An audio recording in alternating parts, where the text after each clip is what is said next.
I discovered the affair on a Tuesday afternoon, and that moment transformed everything I thought I knew about loyalty into ash. My name is Sam Dalton, and I'm 36 years old. Each morning I wake up in the house I fought to keep, making breakfast for my 2 children before school. My wife, Alexa Dalton, shattered our family when she chose deception over devotion, her calculated betrayal extending far beyond just an affair with our neighbor. The school parking lot became ground zero for a truth I couldn't unsee, but I refused to let rage consume me. Instead, I chose a path of measured justice. The life we had, family dinners, weekend routines, bedtime stories, felt like a facade hiding something darker. But let me start from the beginning. The afternoon sun slanted through my windshield as I pulled into the school parking lot 20 minutes early. I'd finished my client meeting sooner than expected and thought I'd surprise my daughter with an early pickup. Instead, I was the one who got the surprise. Romer Larkin's black SUV sat 3 spaces down, instantly recognizable with that dent in the rear quarter panel from when he'd backed into his own mailbox last summer. I almost waved until I noticed 2 figures in the front seat. My hand froze mid-air. Remember how time seems to slow down just before a car crash? That's how it felt watching my wife lean across the center console, her fingers threading through our neighbor's hair as she kissed him. The same fingers that had straightened our daughter's backpack straps that morning. My chest caved in. The steering wheel beneath my hands might as well have been ice. Through the windshield, I could see our daughter's classroom window, where her artwork hung like nothing in the world had changed. But everything had. I drove away without honking, without screaming, without doing any of the things you imagine you'd do in that moment. The betrayal sat in my gut like swallowed glass while I circled the block, waiting until Alexa had gone inside to get our daughter. When I finally pulled up to the pickup line, she was already walking out with Emma, all smiles and normalcy. The house felt different that evening, like someone had shifted all the furniture 2 inches to the left. I waited until after dinner, after the kids were upstairs with their homework. Alexa was loading the dishwasher, humming some pop song like it was just another Tuesday. "We need to talk about what happened in the school parking lot today," I said, keeping my voice steady. She didn't turn around. "What do you mean?" "I saw you with Romer in his SUV." The humming stopped.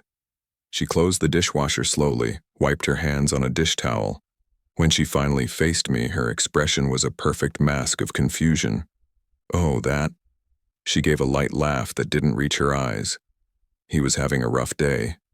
His mother's sick. I was just comforting a friend." The lie hung between us like smoke. I watched her face carefully, noting how her eyes darted to the left, a tell I'd seen countless times when she'd lied about smaller things. "That's not what comfort looks like, Alexa. You're being ridiculous." Her tone sharpened. "Are you spying on me now? Following me around?" "I came early for pickup. That's all." "Well, you clearly saw something that wasn't there." She stepped closer, her voice dropping to a hiss. "I was being a good friend. Maybe if you paid more attention to what's going on in people's lives, instead of jumping to conclusions." "I know what I saw." "You saw wrong." She grabbed her phone from the counter, her movements sharp and angry. "I'm not having this conversation. You want to imagine things?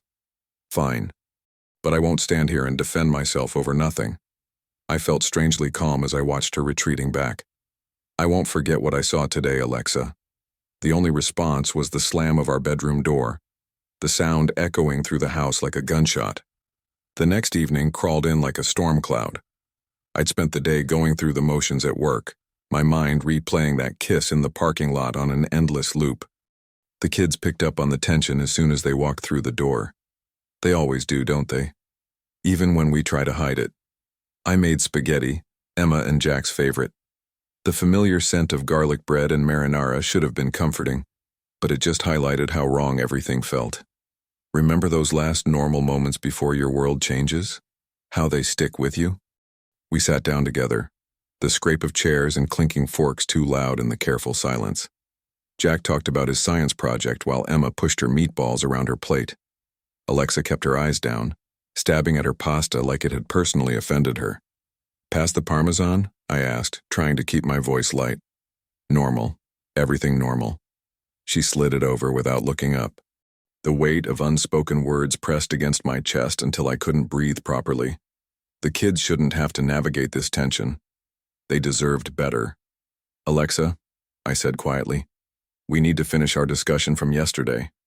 Her fork clattered against the plate. "Not now." "Yes, now. The kids deserve a father who doesn't make up lies about their mother." Her voice cracked through the air like a whip. Emma's shoulders hunched. Jack stopped mid-chew, his eyes going wide. "I'm not lying," I said, keeping my tone even. "You know exactly what I saw."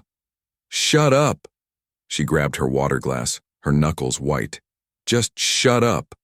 The glass left her hand before I could process what was happening. It flew past my head and exploded against the wall behind me, sending shards of glass raining onto the hardwood floor. Jack burst into tears.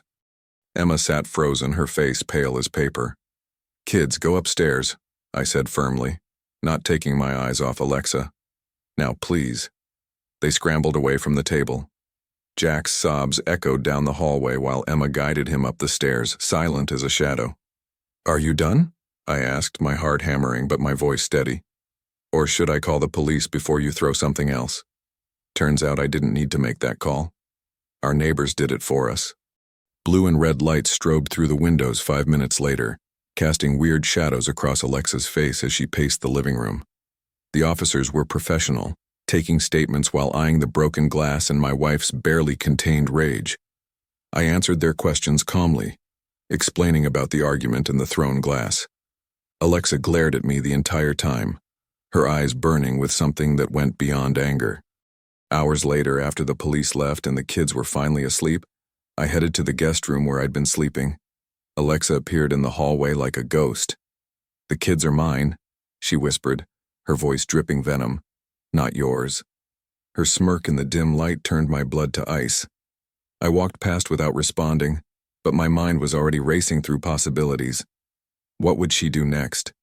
How far would she go? Morning hit like a hammer after a night of staring at the ceiling. Every time I closed my eyes, I saw that smirk, heard those words. "The kids are mine." My stomach churned with a mix of coffee and anxiety as I spread bank statements across the kitchen table. Emma and Jack were at school, thank God for routine, which gave me space to think clearly. I remembered the warmth of those morning drives, Jack telling his endless knock-knock jokes while Emma hummed along to whatever pop song was playing. Now the silence in the house felt like a weight on my chest. The first red flag jumped out immediately. 3 separate withdrawals from our joint account, each just under $5,000. My hand started shaking as I dug deeper. The kids' tuition payment should have cleared last week, but there was no record. Instead, I found transfers to an account I didn't recognize. 20 minutes of digging turned up something that made my blood run cold. A rental agreement. The property management company's letterhead was crisp and clear, showing both Alexa's name and Romer Larkin's side by side. They'd signed a 12-month lease using our family's money. "You've got to be kidding me," I muttered, reaching for my phone. My fingers moved on autopilot, calling the one person I knew would understand both the legal and personal stakes. Nate Adler picked up on the second ring. "Sam? What's wrong?" "I need your eyes on something. How soon can you meet?" There must have been something in my voice because he didn't hesitate. "Clear your lunch hour." My office. The familiar law office lobby with its leather chairs and framed diplomas usually put me at ease. Not today. Nate took one look at my face and closed his door, shutting out the routine bustle of the firm. I spread the documents across his desk, bank statements, transfer records, the rental agreement. With each piece I laid down, Nate's expression grew darker. "This isn't just betrayal," he said finally, tapping the rental agreement. "This is theft, Sam, plain and simple. What do I do?" "We get ahead of this." Nate reached for his phone. "I know a detective in financial crimes. Emilio Aguilar. He's good people, and he'll understand what we're dealing with."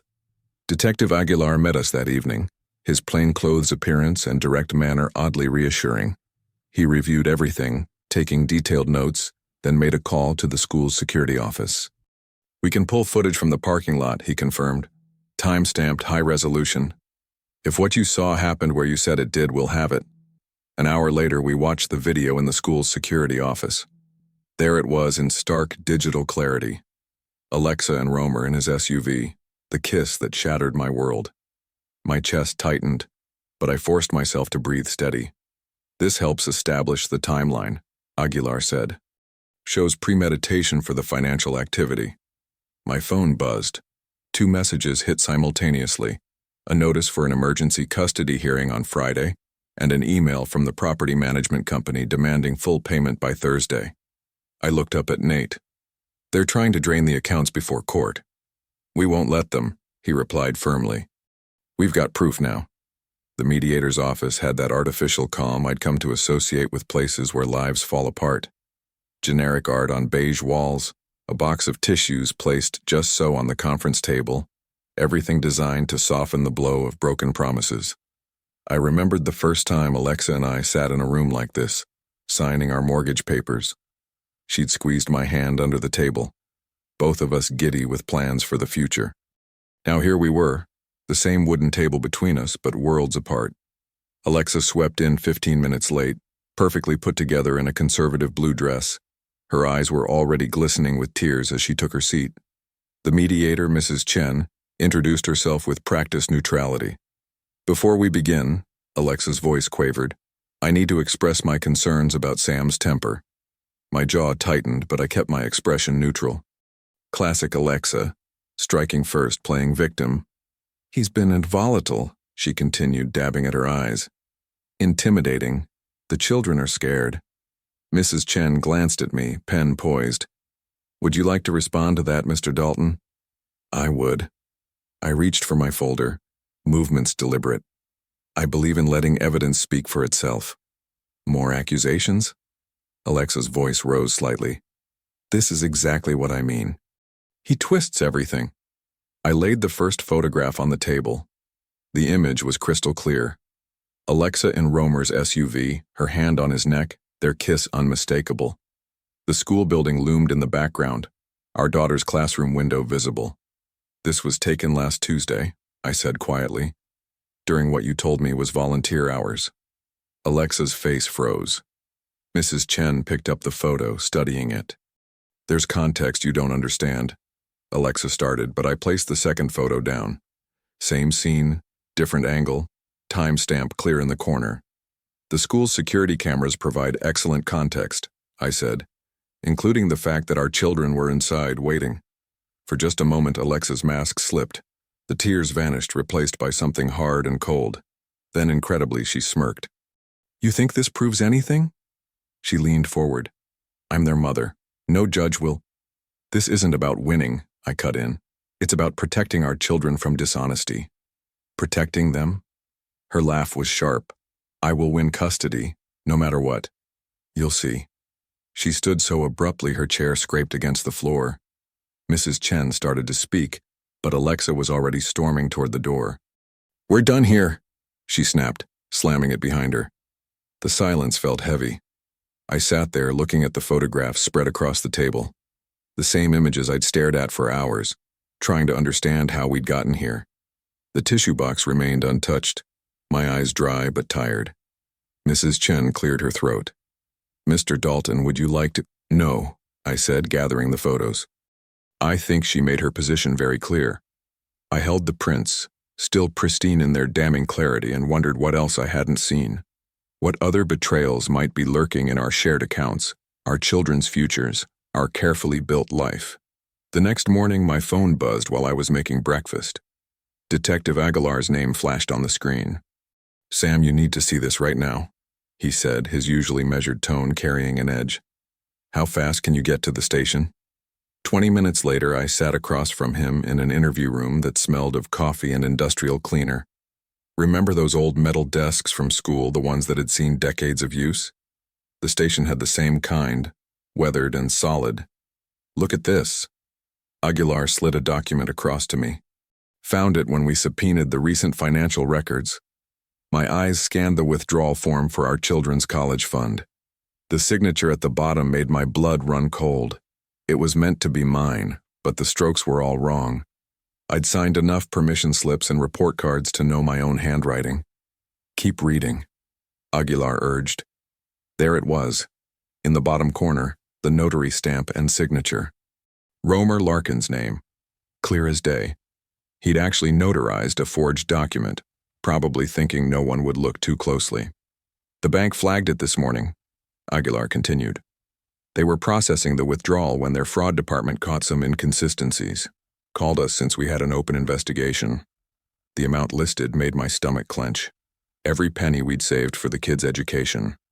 Years of birthday checks from grandparents, overtime shifts, tax returns, all of it would have vanished. How long? My voice came out steady despite the rage building in my chest. Forms dated 3 days ago. Aguilar leaned forward. Listen, Sam, we need to move fast. Just because the bank caught this attempt doesn't mean they won't try again. Different bank. Different account. I thought of the craft supplies scattered across our kitchen table from the kids' homework last night. The way my daughter had carefully spelled out her dream of becoming a doctor, while my son talked about building robots. Their futures nearly stolen with a few strokes of a pen. I want copies of everything, I said, my hand steady as I reached for the document. And I want to press charges. Aguilar nodded, already pulling out a fresh incident report. We'll need a formal statement. And Sam, this is good work. Keeping your head, gathering evidence. Makes our job a lot easier. The fluorescent lights hummed overhead as I detailed every financial discrepancy I'd found. Each bank statement, every suspicious transfer. The whole time, that forged withdrawal form sat between us like a loaded gun. When I got home that evening, the kids were curled up on the couch, homework forgotten as they dozed in front of the TV. Some cartoon played quietly, casting soft blue light across their peaceful faces. My daughter had her arm protectively around her little brother, just like she'd done since he was a baby. I stood there in the doorway, holding the folder with copies of the forged documents. The burning in my chest hadn't subsided, but it had transformed into something focused, determined. They won't lose everything, I whispered, watching my children sleep. Not to this. Not to you. I met Nate at his office just after 8, the morning light still pale through his window blinds. He had papers spread across his desk like a general mapping out a battle plan. The sight brought back memories of late-night study sessions in law school, him explaining concepts while I struggled to stay awake. Now he was in his element, and I needed that precision more than ever. Here's how we win this, Nate said, tapping a legal pad with his pen. First, we file emergency motions to freeze every account connected to either of them. Judge Rowan's tough but fair. She'll see the evidence of financial manipulation. I nodded, my coffee going cold beside me. Walk me through it. Detective Aguilar's got the surveillance footage ready to go. School cameras, bank records, everything authenticated. He pushed a stack of forms toward me. These affidavits detail the forged withdrawal attempt. The notary fraud alone is enough to trigger an investigation into Romer Larkin's license. My hand was steady as I signed where Nate pointed. Each signature felt weightier than the last, like I was writing my children's future into existence one page at a time. The custody hearing's different from criminal charges, Nate continued. We focus on establishing a pattern of deception and risk to the children. The violence at dinner, the financial theft, the forged documents, it all paints a clear picture. I remembered the sound of that glass shattering, my son's tears, my daughter's frozen face. They shouldn't have had to see any of this. That's exactly why we're doing this right. Nate's voice carried the conviction I needed to hear. By the book, every I dotted, every T crossed. No room for manipulation or lies. We spent the next hour reviewing testimony points. Nate had outlined everything in careful sequence. The school incident, the confrontation, the escalating threats, the financial crimes. Each event would build on the last, showing the judge exactly who Alexa had become.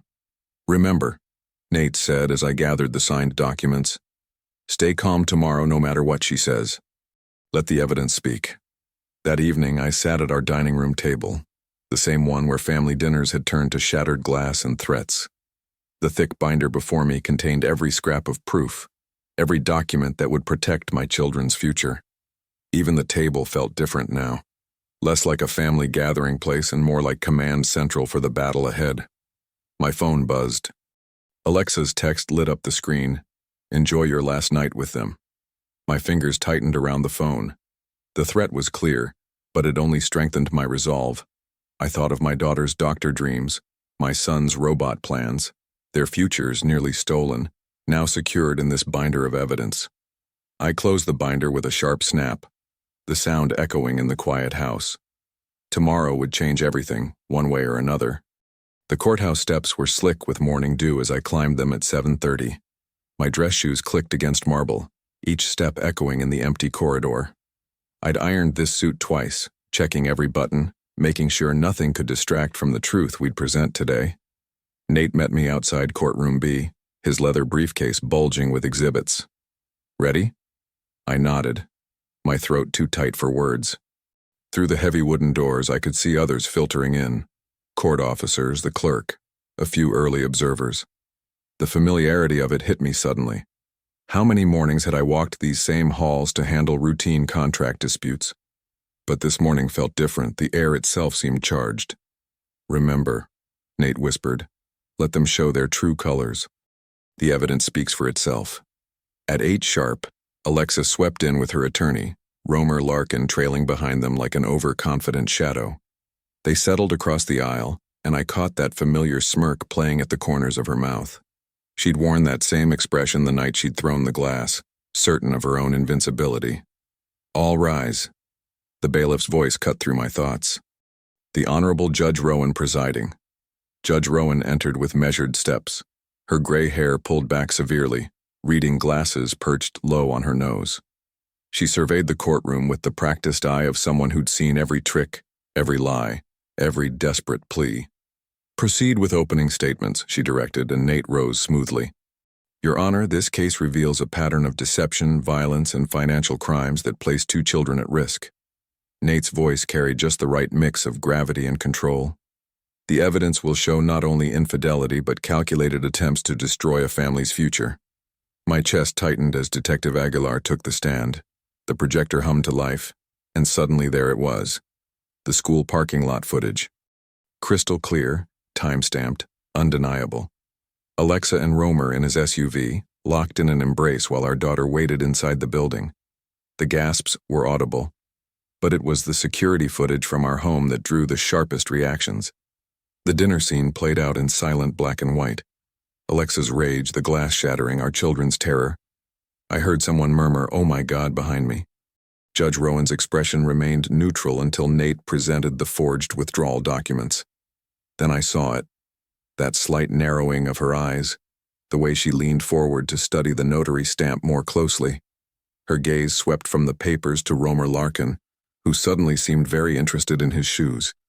And here, Your Honor, Nate continued, bank records showing the systematic draining of education funds into a joint rental property account. The evidence mounted, text messages, bank statements, police reports, each piece clicking into place like a key turning in a lock. Across the aisle, Alexa's smirk had vanished, replaced by something harder, darker. When the last exhibit was presented, Judge Rowan removed her glasses slowly. The courtroom fell silent as she leaned forward, folding her hands on the bench. I've seen enough to render an immediate decision, she announced, her voice carrying to every corner of the suddenly still room. Judge Rowan's voice cut through the silence like a steel blade. In light of the overwhelming evidence presented, this court finds a clear and present danger to the welfare of the minor children. She paused, her eyes fixing directly on Alexa. Full legal and physical custody is hereby granted to Samuel Dalton, effective immediately. My heart thundered in my chest. Beside me, Nate squeezed my shoulder.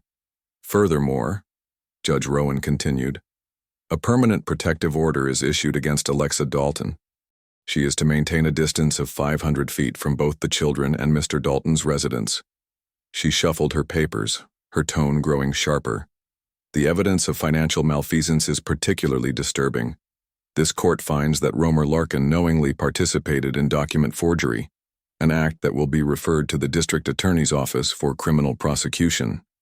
A ripple of whispers swept through the courtroom. Romer's face drained of color as he gripped the wooden barrier in front of him. For the first time, I saw real fear in his eyes. The court also orders the immediate return of all diverted funds to their original accounts. Judge Rowan's gaze swept the room. Mr. Larkin's notary license is hereby suspended pending investigation. Mrs. Dalton, your visitation rights are suspended indefinitely, subject to future review contingent upon completion of court-mandated counseling and anger management programs. Alexa's attorney leaned over to whisper something, but she shoved him away, her face twisting with familiar rage. I'd seen that expression too many times across our kitchen table. But here, under the fluorescent lights of justice, it held no power over me. This court is adjourned. The gavel crack echoed like thunder. I barely had time to stand before small arms wrapped around my waist. My daughter pressed her face into my shirt while my son grabbed my hand, squeezing tight. The relief in their eyes mirrored something deep in my own chest. A knot finally loosening after months of tension. "Daddy," my daughter whispered, "can we go home now?" Home. The word hit differently now, cleaner somehow. "Yes, sweetheart, we can go home." As we walked toward the courthouse steps, Detective Aguilar caught my eye. He held up her phone, nodding significantly. "Mr. Dalton, the DA just confirmed. They're filing criminal charges, multiple counts against both of them. They won't be able to touch your family again." The morning sun hit us as we descended those stone steps, my children's hands warm in mine. For the first time in months, I felt my shoulders relax just slightly. But I kept my eyes alert, scanning the parking lot. Old habits die hard, and Alexa's rage had always burned hottest when she lost control. Behind us, I could hear the murmur of reporters gathering, their cameras clicking as Romer was led to a waiting police cruiser. Someone called out Alexa's name, but I didn't turn around. My focus stayed on my kids, on their steps matching mine as we made our way to the car. Detective Aguilar's phone buzzed again. She glanced at it, then called out, "Sam, both arrests are confirmed. The DA's pushing for maximum penalties on the forgery and fraud charges."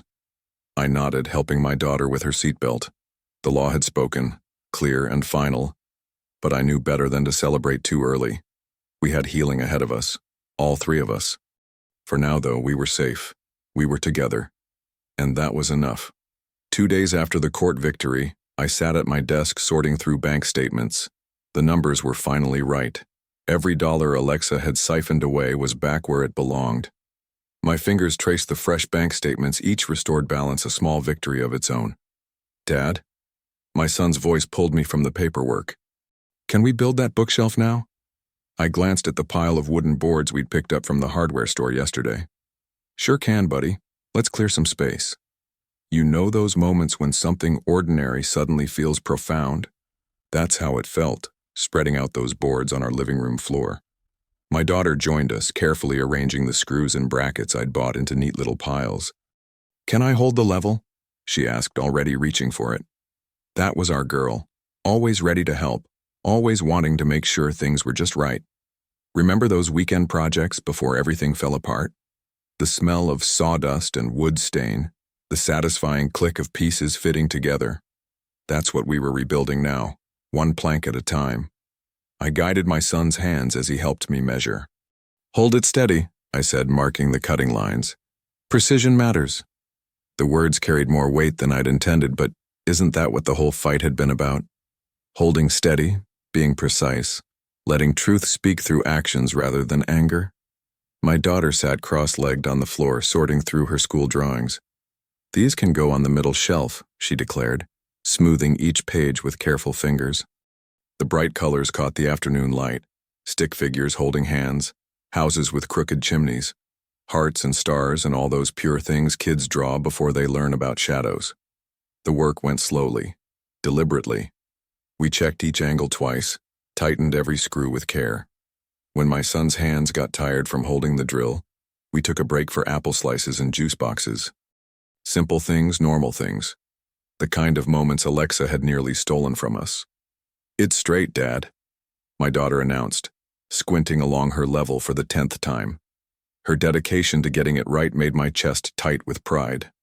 As evening settled in, we stood back to admire our work. 3 shelves, solid pine, anchored firmly to the wall. Nothing fancy, but it was ours. We'd built it together. "Can we put our stuff on it now?" my son asked, already gathering his books. Together, we arranged their school books on the bottom shelf, textbooks and notebooks lined up like soldiers.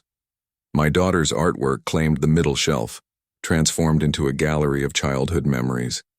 The top shelf held their favorite storybooks, the ones we read together at bedtime, spines worn from love and use. Standing there, watching them organize their treasures, I felt the weight of our victory settle into place. Not just the court battle, though that mattered. Not just the recovered money, though that secured their future. This was the real win. This quiet evening, this simple shelf, this chance to build something new together. "It's perfect," my daughter whispered, stepping back to admire our work. "Yes," I said, drawing them both close.